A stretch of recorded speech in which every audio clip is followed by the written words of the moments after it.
live you a real New Yorker. Y'all know New Yorkers, we're not created to just go experimenting all over the world. We function here. We know the rules to survive here.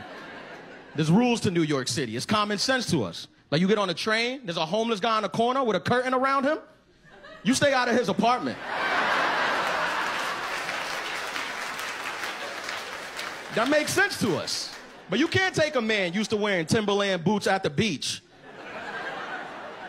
and just drop him off in the middle of Iceland, okay? No corner store bodegas, nowhere to get Lucy cigarettes. It's very dangerous. You gotta take out the hood incrementally. Take them to Six Flags first. See how they behave at Fright Fest. Then we'll talk about traveling. This is a millennial thing, by the way. Millennial. Our parents didn't grow up with a love language. I know that. Because I was on a date once, before I even found out about it, a girl asked me what was my love language. I was like, I didn't even know what that is. She was like, how did you feel love from your family growing up? And I was like, oh, threats of violence. My mom would threaten to murder me, and then she wouldn't. And I would be like, she loves me. What's going on? You can't find a nice lady to settle down with? Can't find a pretty girl willing to settle down with you? I never get mad or embarrassed. I just tell them the truth. I'm like, listen, it's not my fault. It's because women don't settle anymore. No, that was back in the day when you could trick a beautiful woman into marrying you on discount. She didn't know what was out there. She thought you was the best she could do. She didn't know. Now, they know. Thanks a lot, Instagram. You ruined it. Ruined it for everybody. They don't want to settle down anymore. No. Every single woman in here thinks they're one bikini photo away from a DM from Michael B. Jordan. They're not settling down with you. You're allowed to have whatever crazy expectations you have of dating as a woman. You could just have them now. They encourage it with each other. I hear them. I hear them. Girl, leave him. You don't need him. Who cares if he's a doctor? You're on OnlyFans. You're the breadwinner. You leave him. I don't know if it was turning 30 or if it was the pandemic, but I turned into a middle-aged white woman during the lockdown. Straight up. My boys called me during the lockdown, like, yo, you watching the game tonight? I'm like, the game? Meghan Markle is on Oprah. Snitching on the whole family. You still worried about LeBron? You need to grow up.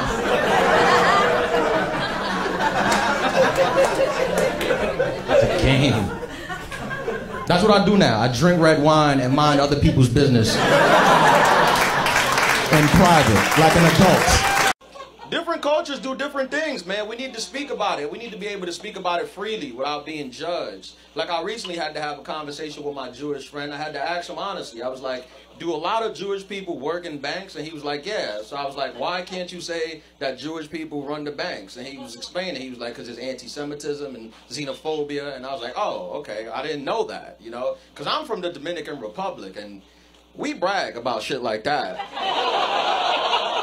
One time, me and my cousin both worked at the same branch of a bank, and my mom literally told everyone that my family ran the banks.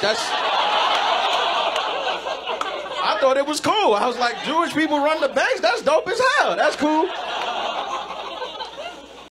Women don't want to settle anymore. They don't care. Men want to settle now. Completely flipped. All of my boys in their early 30s, they're either married or trying to get married because they're afraid they're going to end up alone. One of my boys just met a girl 6 weeks ago. They just got together. 6 weeks ago they met. He's going around telling everybody he found the one. I'm like, you got to see how this plays out. He's like, she's a manager at T-Mobile. I don't know if I could find another one like this. I got to do what's right for me. My clock is ticking. I can't be out here experimenting. When it comes to relationships, we got to figure this stuff out on our own. There's nobody we can speak to. That's why it takes us longer, you know? It's nice to have somebody you can speak to when you're going through relationship problems. Somebody to give you a clear perspective. That's nice. Y'all think we don't want that? But who we going to speak to? Men? You ever had a good conversation with a man about anything?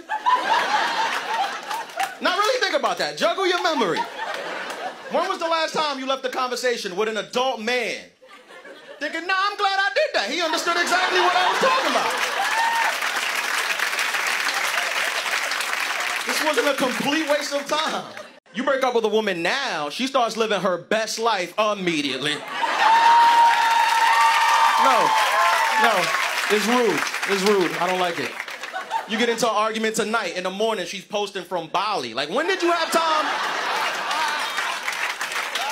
to fly to Indonesia? I wanted to watch the game. You flew to Indonesia? Let me throw some of my stuff at him. He knows what I need to be doing. He knows women. So I told him some of the stuff I was going through. I was like, Grandpa, I got this girl. I really like her. I've been after her for a little while, but I don't think she's feeling me the same way. I don't think she likes me. I'm trying to be respectful. I think I'm going to just leave her alone. He was like, first of all, you're going about it all wrong. He's like, why are you speaking to her? Call her father. Get her father on the phone. He's like, call her father. Let him know you want to take his daughter out, and he needs to do what's right for her. I said, what? This is what men were doing to women back in the day, calling women's fathers unsolicited. That's what they was doing to them. Could you imagine? No wonder you ladies needed a movement. That's what they was doing to them. You see a woman, you like her, call her father. Get her father on the phone. That was considered romantic. I said, that's the plot of the movie Taken, okay?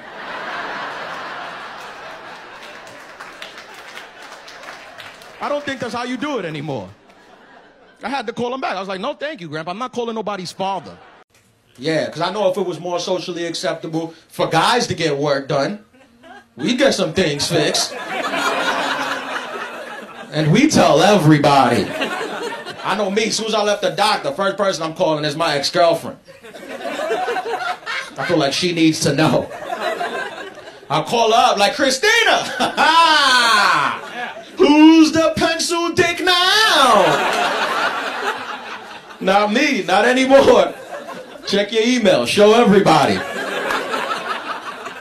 Took care of that. Married men make me think marriage is like prison, because married men think dating still works the exact same way it did the day they got married.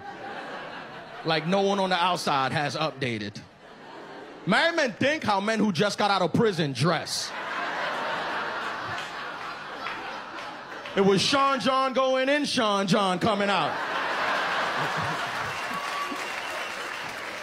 They style not updating for nobody. Ты танцуешь пьяно, это очень видно. И не смотрит так, на аперитиве. Искривися, криптом на нуле. На горе, но не в огне. И мой грубый кашель, когда меня мажет. Сердце не бумажка, подойди поближе ко мне. Важно, чтобы не продажно. Сердце не бумажно, выкинь свои камни ко мне. Для манила меня самый редкий ссор. Человек, который рядом. Я могу любить, я могу быть твоим гадом. Девочка знает, как долго будет сниться. Твоя любовь и не даст вместе разбиться. Он же не так.